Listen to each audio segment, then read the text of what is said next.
उसने तकरीबन 6 बरस की रियाजत की, फाके किए और जिस्म को अजियत दी।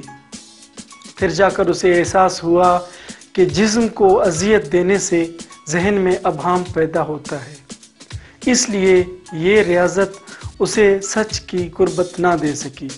आखिर एक शाम जब वो एक इंजीर के दरख्त तले बैठा हुआ था, उसे अपने दिल में एक रोशनी महसूस हुई और उसे इत्मीनान आ गया। मैं हूं मोहम्मद याकूब।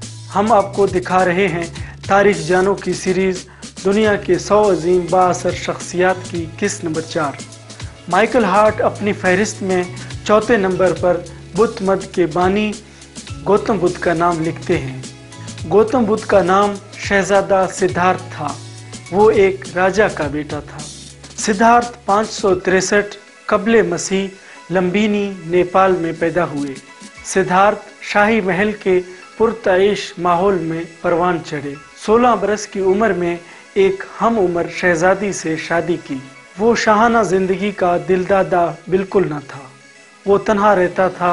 वो अक्सर सोचता था कि बेशतर लोग गुर्बत और महरूमी की वजह से परेशान रहते हैं, जबकि अमीर लोग भी अक्सर मायूस और नाखुश रहते हैं। बिल आखिर हर शख्स बीमार हो जाता है और आखिरकार मर जाता है। सिद्धार्थ सोचता था कि कोई ऐसी कैफियत भी होगी जो इन आर्जी मुसरतों और अजियतों से बालातर हो और हकीकत के करीब तर हो। शादी के 10 साल बाद जब उनके यहाँ एक बच्चे की पैदाइश हुई तो सिद्धार्थ मौजूदा ज़िंदगी से किनारा करके सच की तलाश में निकल पड़ा। सिद्धार्थ ने महल, अपने बीवी बच्चे और दुनियावी तमाम आसाइशों को तर्क कर दिया और वो एक मुफलिस योगी बन गया। राजगढ़ के करीब जंगल में 2 बरहमन इबादत गुजार रहते थे।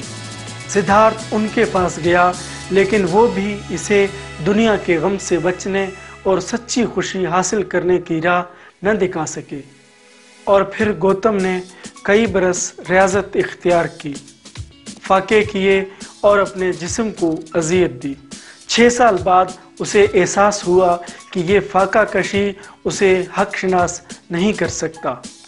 वो तन्हाई में इंसानी मसाइल पर गौर करने लगा। आखिर एक शाम वो एक दरख्त के नीचे बैठा था। उसे अपना दिल रोशन होते हुए महसूस हुआ। गौतम ने पूरी रात फिक्र में गुजारी। सुबह हुई तो उसे मुनकशिफ हुआ कि उसने हक पा लिया और ये कि अब वो एक बुद्ध यानी अहले बसीरत बन चुका था। बकिया ज़िंदगी उसने शुमाली हिंदुस्तान में सफ़र करते गुजार दिया। वो उन लोगों के सामने अपने ख्यालात का इजहार करते थे जो इसे सुनने आते थे। अपनी वफ़ात तक वो अपने हज़ारों पैरोकार बना चुका था। उस दौर में लिखने का कोई तसव्वुर नहीं था, इसलिए गौतम के पैरोकार उनके अफकार को ज़बानी याद करते थे और फिर ये अफकार नस्ल दर नस्ल ज़बानी तौर पर मुंतकिल होते रहे। गौतम बुद्ध के बुनियादी तालीमात को 4 आला सच्चाइयाँ के उन्वान से समेटा जा सकता है। अव्वल ये कि इंसानी ज़िंदगी अज़ल से दुखों का मस्कन है।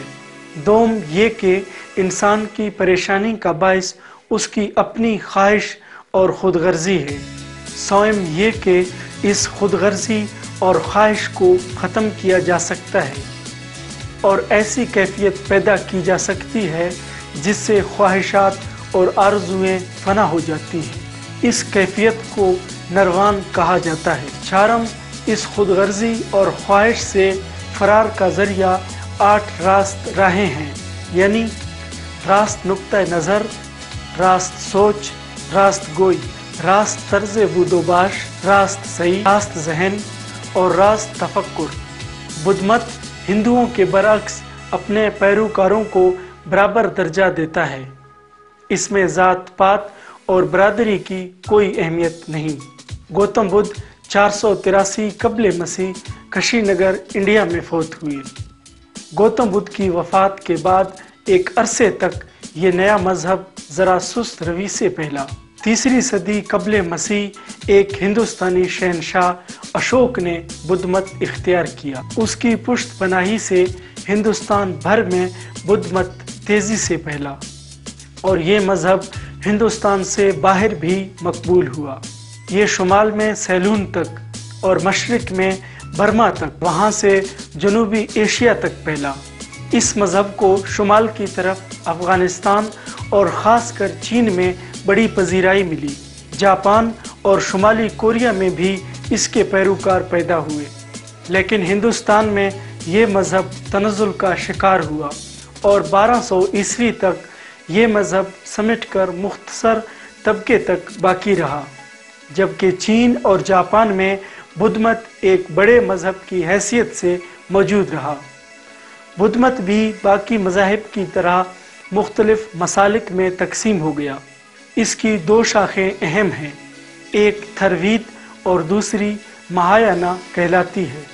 गौतम बुद्ध की तसव्वुरात की गहराई की वजह से बुद्ध मत हिंदुस्तानी हदूद से बाहर तक फैला और इसने कबूलियत ख़ास व आम की सनद हासिल की। दुनिया के 100 अजीम बाअसर शख्सियात की किस्त नंबर 5 देखने के लिए हमारे चैनल तारीख जानो को सब्सक्राइब करके बेल आइकॉन पर क्लिक करें और अगर आपको हमारी ये वीडियो पसंद आया तो इसे लाइक कीजिए।